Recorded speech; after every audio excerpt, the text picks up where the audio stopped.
Unlocking the Paranormal. You are listening to a Paranormal Pen Pals episode where your eerie, ghostly, cryptid, UFO, or any other unexplained encounters come to life. If you are wondering how you can join the Paranormal Pen Pal community, you can write your story and share it via email at unlockingtheparanormalpod@gmail.com or through our Instagram or Facebook platforms. Whether you believe in the supernatural or not, these tales will make you question the shadows you see out of the corner of your eye and the creaks you hear at night. So, settle in and prepare to be spooked by the mysterious and the unexplained. Because today, I have got quite the collection of stories to share. From weird shadow figures, hearing disembodied voices, spirits of a young girl, and extremely haunted houses. Then we will hear someone's experiences shared directly from them. Now, let's get into it. This first story that I will be sharing is downright scary. And it goes, it was the summer of 2002 when the following took place. Since I was born, I was always subject to odd things happening in our household. But it wasn't until our family moved into a well-known apartment complex in Seymour where my life would be turned upside down. I would end up seeing something that would scar me and haunt my thoughts to this very day. Whatever it was in that apartment, it was evil and obsessed with torturing me out of everyone in my family. Its presence grew stronger and stronger as time passed. I would explain to my parents and sister what I would see or hear, and it just seemed like nobody would ever believe me until odd things started happening to them. One time I woke up around 4 a.m. and the moon was so bright. You could see the bluish hue light up the room that me and my sister shared at the time. I woke up to the sound of my parents' doorknob shaking violently down the hall. My first instinct was to ask, "Everything okay, Dad?" There was no reply back, and the doorknob stopped shaking.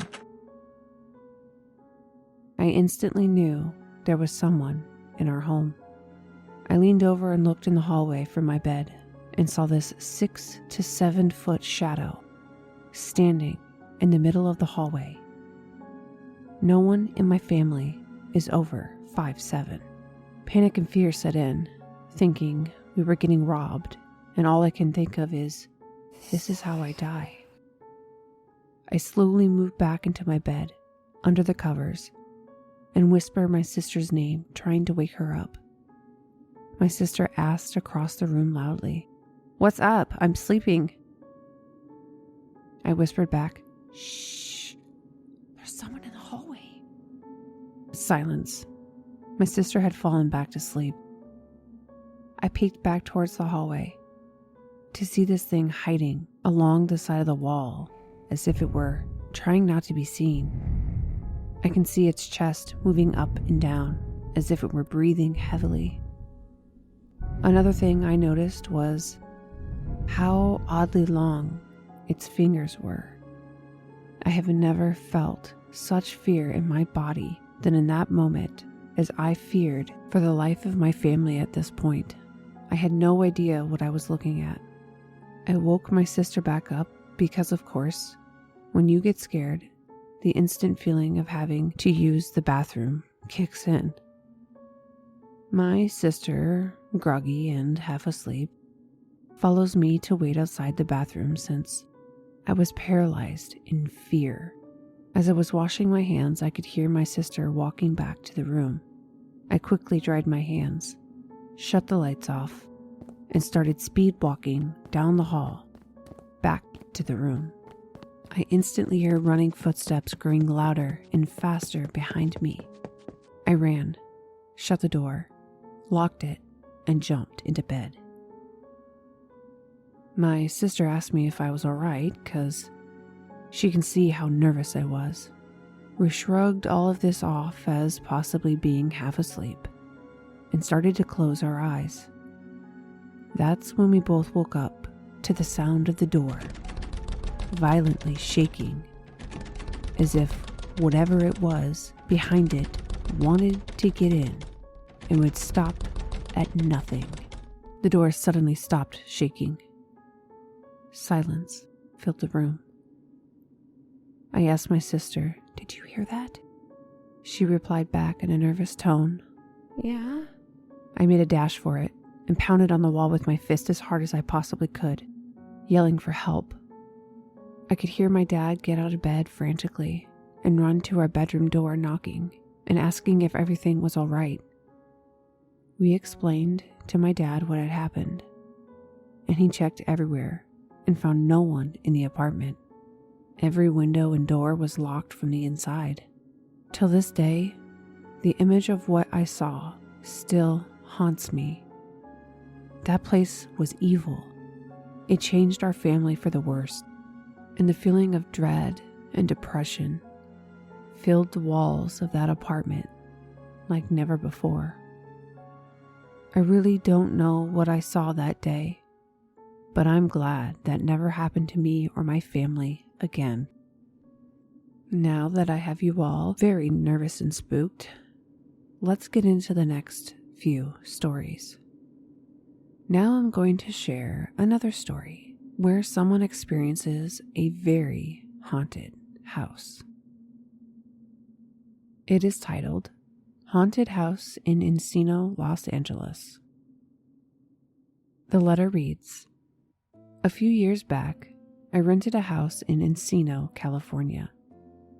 It was a small house that was built in 1949 in the Encino Park area near Balboa Park. The original of the structure of the house was still there, and they had converted the single-car garage into another room, with a bathroom and a lofted area. I also want to add off by saying that I have been told by mediums that I am a sensitive, and I have had some paranormal/ghostly encounters throughout my life. So, if you do not believe in these things, please stop reading. So, anyways, right when me and my partner moved into the house, I got some weird feelings. I felt like we were being watched the entire time that we were unloading our van. I also had the constant feeling that I was being watched throughout this small house. There was hardly ever a moment where I was home alone and actually felt like I was home alone. But let me get to it. I mentioned the lofted area earlier because I will say I had the most experience I've ever had in that area.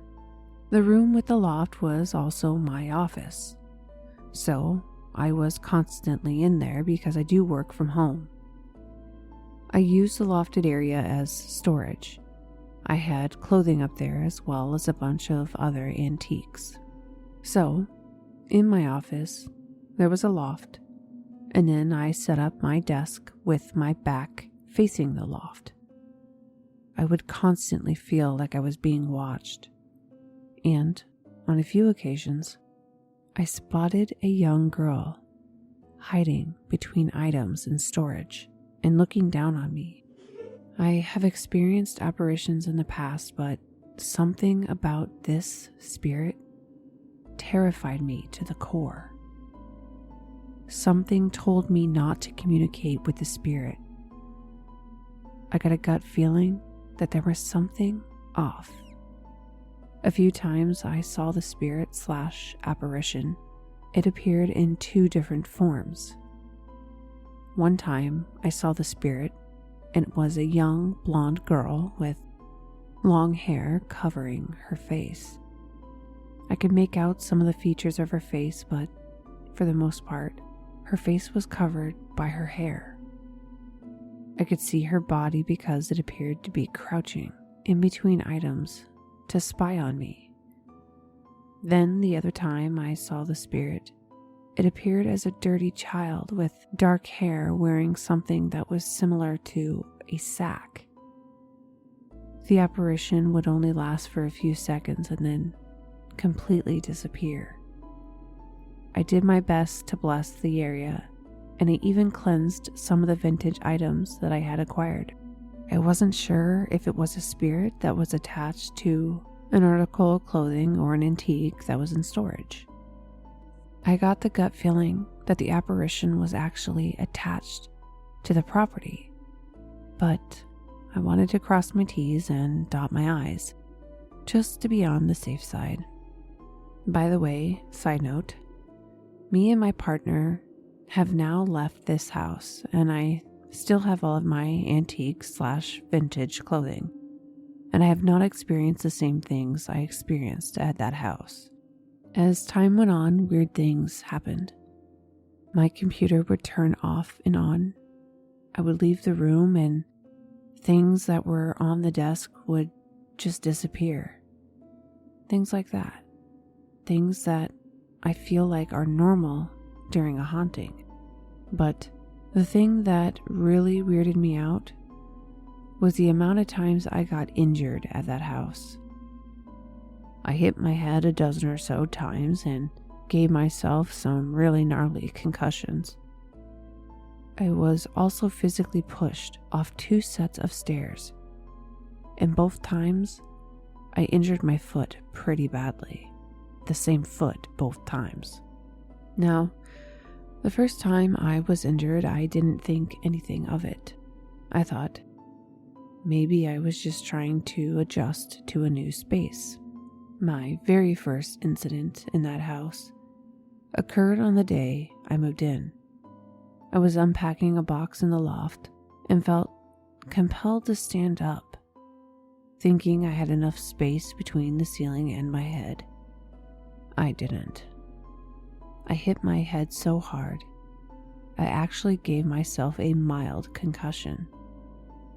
Every time I hit my head, I would think that I had more space than I actually did, and ended up hitting my noggin. It was in various locations at the house. In the kitchen counter, the sink, the closet, just random areas that were associated with the house. Then, with the incidences where I was pushed off the stairs, one occurred about a month after moving into the space. I vividly remember something hitting the back of my knees, and I just went down. The second time it happened, it felt like the same thing. The weird thing about the stairs is it happened in 2 separate locations.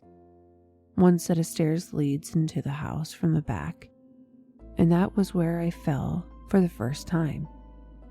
And the second set of stairs leads into the room that was used as my office. So, after all of the injuries and sightings, I invited a friend over who I know is also a sensitive. I didn't tell him anything that was going on. I wanted to see if he could have an organic experience. He came with his partner, and after a tour of the house, his partner was insistent that we check out the storage area so that they could look through my antiques. I was hesitant at first, but eventually caved. As my friend's partner and I were looking through my antiques, my friend kept coming in and out of the office area and kept giving me weird looks. I would find him looking up at the storage space, give me a flabbergasted look, and then leave the room. He did this maybe 2 more times before me and his partner finally came out of the room. As they were leaving, I pulled my friend aside and asked if he had experienced anything. He told me that he saw a small blonde girl that was hanging around me and his partner. He said it looked like the young girl was trying to be a part of our conversation. Like she was standing quietly behind, or at one point sitting next to me and his partner. I'm very curious as to what or why something was haunting that area. So if anyone has any ideas, I am interested in hearing what you have to say. Also, if anyone has any facts associated with the area, I would greatly appreciate it.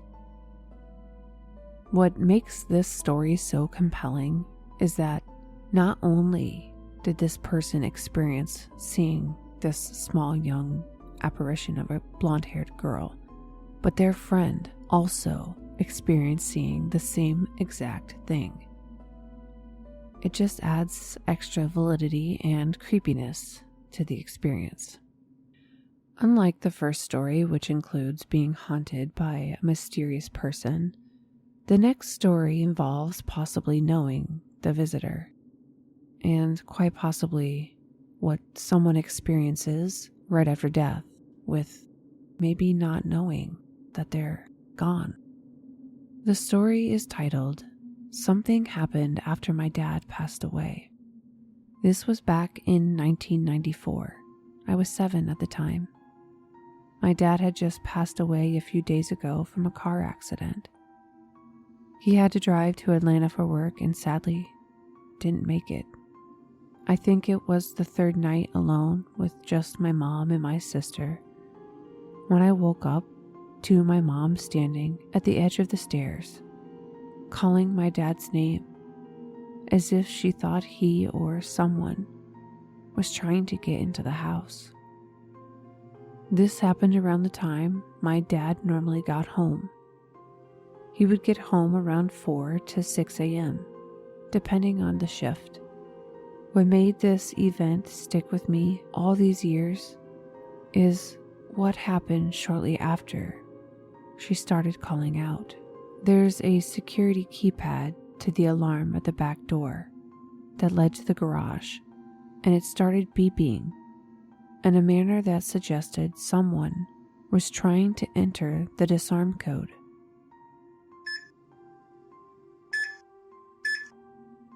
After that, my mom started freaking out. I began to climb out of my bed and walk to my door when the bullhorn alarm started going off. The house was on lockdown, and the garage closed, and no one was supposed to be there. When I got to my door, my mom was running and grabbing me, and she took me to my sister's room across the hall and hid us both in the closet and locked us in my sister's room. I heard her calling the police. The cops showed up and searched the area for nearly an hour and found nothing. I remember I left the closet when the police showed up and watched them walk around our whole house and check the surrounding woods. To this day, my mom thinks it was my dad's ghost coming home from work like he usually did. It stayed with me all of these years. Every door was locked, but it sounded like someone came home and tried to turn off the alarm. Thank you for reading. Glad to get this off my chest after so many years. Now, listeners, I will let you be the judge to determine which is worse, knowing who the possible ghostly visitor could be, or not knowing. Sticking with the theme of haunted houses, which I must admit was on accident, the next story brings back memories of my first job as a babysitter. And while nothing like this exactly happened to me, I would have been terrified if it did. This next story is titled, Haunted House I Used to Babysit At. Several years ago, I used to babysit for my then boyfriend's brother's kids. The house was inherited by his wife from an older man she lived with and took care of before he died. I'll call him Joe. There was a sunroom you entered first, and for whatever reason, I felt compelled to say, "Hi, Joe," whenever I came over. One day I go over to watch the kid. His parents leave, and I'm there like 5 minutes before I feel something in my eye on my contacts. And I go to walk into the dining room, which had a big hutch with a mirror on it, to check. As I'm passing the steps leading to the upstairs, I hear a very loud, distinct "Hello?" from upstairs. I must have jumped like 3 feet in the air, my heart racing. I checked upstairs and there was no one. All windows shut, and they lived at the end of a cul-de-sac, no one around. I realized that I hadn't said, "Hi, Joe," that day when I walked in. Another day, the kid is napping and I'm at the dining room table on the phone, when I'm just looking at the mirror and see a man walk behind me in the hallway, like he's going upstairs. I'm like, someone's here. Hang up and check every room upstairs. No one. The parents came home not long after. I'm still shaking, and the brother says, "What is wrong with you? You look like you saw a ghost," and is laughing. I just point upstairs and say, "I gotta go." Not long after, I'm talking to the wife and say how I saw this man walk in and he was older, wearing one of those Irish caps. She gets a picture and asked if it was him. I'm like, "Yes, hat and all." She says, "That's Joe," and they catch glimpses of him from time to time. My boyfriend never believed me, but his brother did. He said one Mother's Day he hears a man's voice right in his ear say, "Get her flowers." Scared the hell out of him. Sorry, this was long. I haven't been over there in years, so I don't know if anything else happened. Now you will be hearing firsthand from Carolyn the details around her paranormal activity in her life. In part 2 of this episode, I decided that it was best to share this in a separate episode. She provides great detail, and her story is rather long. She has quite the extensive history with paranormal activity, so I felt it was best to just share it in a separate episode. Part 2 will be released very soon, but I do want to pose a question to you. Do you think that people are naturally drawn to haunted locations? Or do you think people bring out the haunted activity in a place? Or can it simply just be both? This is a very important question to keep in mind for the second part of this episode when listening to Carolyn's story. I do want to thank you for listening to today's episode. This podcast is independently produced, and sharing it with friends, family, and your favorite coworkers helps me immensely. And don't forget to leave a review wherever you get your podcasts. If you would like to join in and become a Paranormal Pen Pal to have your story shared on the next Para Pals episode, email me your story at unlockingtheparanormalpod@gmail.com. And be sure you never miss a moment of the unearthly tales that await by subscribing to the show for free. And stay tuned for our next episode, where we will venture further into the realms of the paranormal. Until next time, stay curious, embark on the journey, and may you find the key to unlocking the paranormal.